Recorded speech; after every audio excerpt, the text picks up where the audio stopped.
இயேசு கிறிஸ்துவின் நாமத்தில் அன்பின் வாழ்த்துக்கள். இந்த நாளில் ஆண்டவர் உங்களுக்கு தருகிற வார்த்தை யோவான் அதிகாரம் 1:9. உலகத்திலே வந்து எந்த மனுஷனையும் பிரகாசிப்பிக்கிற ஒளியே அந்த மெய்யான ஒளி. பிரியமானவர்களே, இந்த காலை வேளையில் உங்களோடு கூட ஆண்டவர் இந்த வசனத்தின் மூலமாக பேச போகிறார். எந்த மனுஷனையும் மாற்றக்கூடிய ஒரே ஒரு வெளிச்சமாய் கடந்து வந்தவர் நம்முடைய ஆண்டவர். பிரியமானவர்களே, எங்களுடைய ஊழியத்திலும் அநேக நெருக்கங்கள் இருந்தது.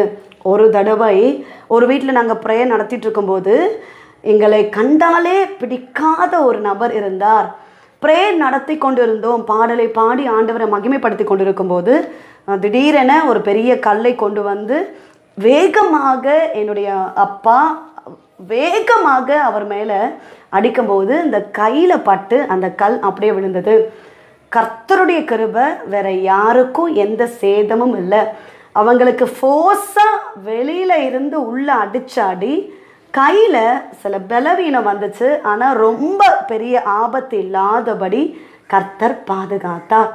அந்த மனுஷனுக்குள்ளாக ஒரு கடின இருதயம், ஆண்டவரை ஆராதிக்கக்கூடாது, பாடலை பாடக்கூடாது, நம்ம ஏரியா ப்ரேயர் பண்ணக்கூடாது அப்படின்ற ஒரு வைராக்கியம், எங்களை கண்டாலே பிடிக்காத அளவுக்கு ஒரு கோபம், ஒரு மூர்க்கம், கடினமான ஒரு இருதயத்தோடு அந்த நபர் காணப்பட்டார். பிரியமானவர்களே, எந்த மனுஷனையும் பிரகாசிக்கிற ஒரு ஒளியான தேவன் வெளிச்சமாய் கடந்து வந்தவர் அந்த மனுஷனை சந்திக்க ஆரம்பித்தார். அந்த மனுஷனுடைய வாழ்க்கையில் சில மாற்றங்களை கர்த்தரே கொடுத்தார். பிரியமானவர்களே, இப்பொழுது அந்த மனுஷனை நாங்கள் பார்க்கும்போது சந்தோஷமாக எங்களை பார்த்து சிரிப்பார். ப்ரேயர் பண்ணவே கூடாது, ப்ரேயர் பண்ணவே முடியாத சிச்சுவேஷன், அந்த அளவுக்கு கோபத்தோடு இருந்த அந்த நபர் இப்பொழுது நம்முடைய ஆலயத்துக்கு, சர்ச்சுக்கு வருகிறவர்கள் போகிறவர்களை ஆட்டோவில் கொண்டு விடுகிறதும் கூட்டிகிட்டு போகிறதுமான வேலையை செய்ய ஆரம்பிச்சிருக்காரு.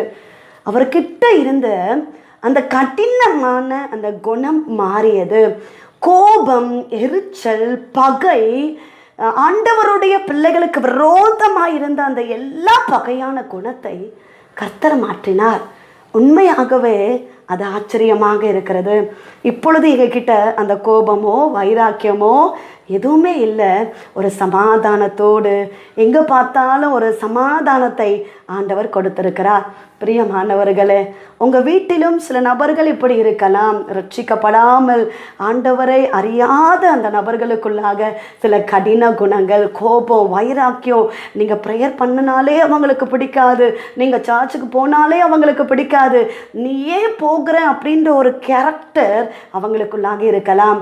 சோர்ந்து போகாமல் பொறுமையோடு தேவ சமூகத்தில் காத்திருந்து அவங்களுக்காக ஜெபித்து கொண்டே இருங்க.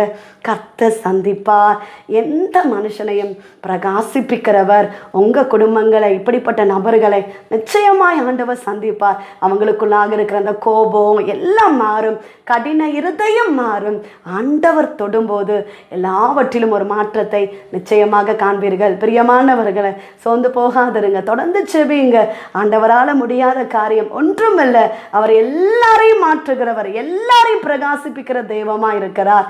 ஜெபிப்போம். எங்களை நேசிக்கிற எங்கள் நல்ல தகப்பனே, இந்த காலை வேலைக்காக நன்றி செலுத்துகிறோம். என்னோடு கூட சேர்ந்து ஜெபித்து கொண்டிருக்கிற, ஜெபத்தை கேட்டுக்கொண்டிருக்கிற ஒவ்வொரு தேவ பிள்ளைகளையும் ஆண்டவர் அளவில்லாமல் ஆசீர்வதிப்பீராக. கர்த்தர் தந்த நல்ல வார்த்தைக்காக நன்றி அப்பா. உலகத்திலே வந்து எந்த மனுஷனையும் பிரகாசிப்பிக்கிற ஒளியானவர் தேவ பிள்ளைகளுடைய வாழ்க்கையில் கர்த்தாவே கடின இருதயத்தோடு வேதனையோடு இருக்கிற ஜனங்கள் உண்டு அப்பா. இந்த ஜனங்கள் விடுவிக்கப்படணும். எங்கள் தேசத்தில் ரட்சிக்கப்படாமல் இருக்கிற ஜனங்கள் உண்டு அப்பா. இந்த ஜனங்கள் எல்லாம் ரட்சிக்கப்படணும். கர்த்தர் கிரியை செய்வீராக. எல்லா தடைகளை கர்த்தர் மாற்றுங்க. இந்த நாள் ஆசீர்வாதமான நாளாக இருக்கட்டும். தேவ பிள்ளைகளை ஆசீர்வதிங்க. செய்கிற வேலைகள், வருமானங்கள், தொழில்களை ஆசீர்வதிங்க, மேன்மைப்படுத்துங்க. இயேசு கிறிஸ்துவின் நாமத்தில் ஜெபிக்கிறோம் எங்கள் ஜீவனுள்ள நல்ல தகப்பனே, ஆமென்.